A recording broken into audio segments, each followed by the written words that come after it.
TikTok पर America और चीन के बीच तकरार बढ़ने लगी है। चीन की तमाम धमकियों और नियमों की दलील को अमेरिका ने ठुकरा दिया है। अमेरिकी राष्ट्रपति डोनाल्ड ट्रंप ने अगले 45 दिनों में टिकटॉक और वीचैट को बैन करने के आदेश पर दस्तखत करके चीन को बड़ी चिंता में डाल दिया है। इन ऐप्स को राष्ट्रीय सुरक्षा और अमेरिकी इकोनॉमी के लिए खतरा बताया गया है। टिकटॉक और वीचैट पर बैन की शुरुआत भारत से हुई थी। भारत ने भी राष्ट्रीय सुरक्षा से जुड़ी चिंताओं का हवाला देकर पहले 59 चीनी ऐप्स और बाद में 47 चीनी ऐप्स पर प्रतिबंध लगा दिया था। भारत के इस कदम की ट्रंप प्रशासन और अमेरिका के सांसदों ने तारीफ की थी। यानी अब टिकटॉक को बचाने की जिम्मेदारी पूरी तरह से माइक्रोसॉफ्ट के कंधों पर आ गई है। माइक्रोसॉफ्ट ने पहले ही 15 सितंबर तक इसे खरीदने की डेडलाइन तय की है, लेकिन दोनों कंपनियों में मसला कीमत को लेकर अटका था। टिकटॉक की वैल्यूएशन जहां 50 अरब डॉलर मानी जा रही है, वहीं माइक्रोसॉफ्ट के भारतीय मूल के सीईओ सत्य नडेला इस कीमत को चुकाने के लिए तैयार नहीं है। अब जिस तरह से ट्रंप ने 45 दिनों में इसे बैन करने के लिए आदेश पर साइन कर दिए हैं, उससे टिकटॉक को कीमत के मामले पर माइक्रोसॉफ्ट के सामने झुकना पड़ सकता है। इन हालातों के बीच चीन भी बिलबिला गया है। उसने अमेरिका के इस कदम को बाजार के सिद्धांतों के खिलाफ बताया है। अब भारत के 5 अरब डॉलर वैल्यूएशन और सबसे ज्यादा यानी करीब 60 करोड़ से ज्यादा टिकटॉक यूजर वाले बाजार को भी खरीदार मिल सकता है।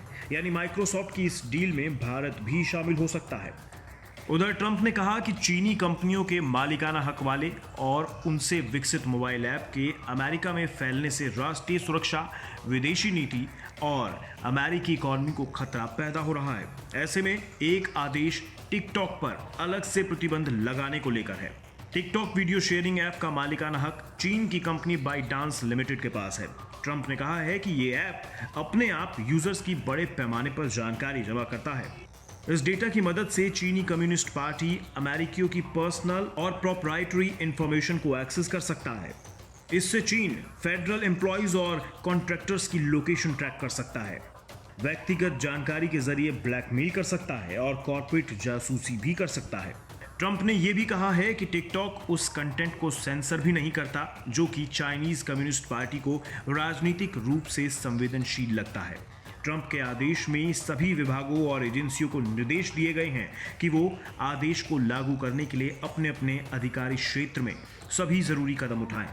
दूसरे एग्जीक्यूटिव आदेश में ट्रंप ने कहा है कि वीचैट के पूरी दुनिया में 1 अरब से ज्यादा यूजर हैं, जिनमें अमेरिकी यूजर भी शामिल हैं। टिकटॉक की तरह वीचैट भी ऑटोमेटिक तरीके से यूजर की जानकारी इकट्ठा करता है। इससे भी चाइनीज कम्युनिस्ट पार्टी को अमेरिकियों की निजी और प्रोप्राइटरी इंफॉर्मेशन एक्सेस करने की छूट मिल जाती है।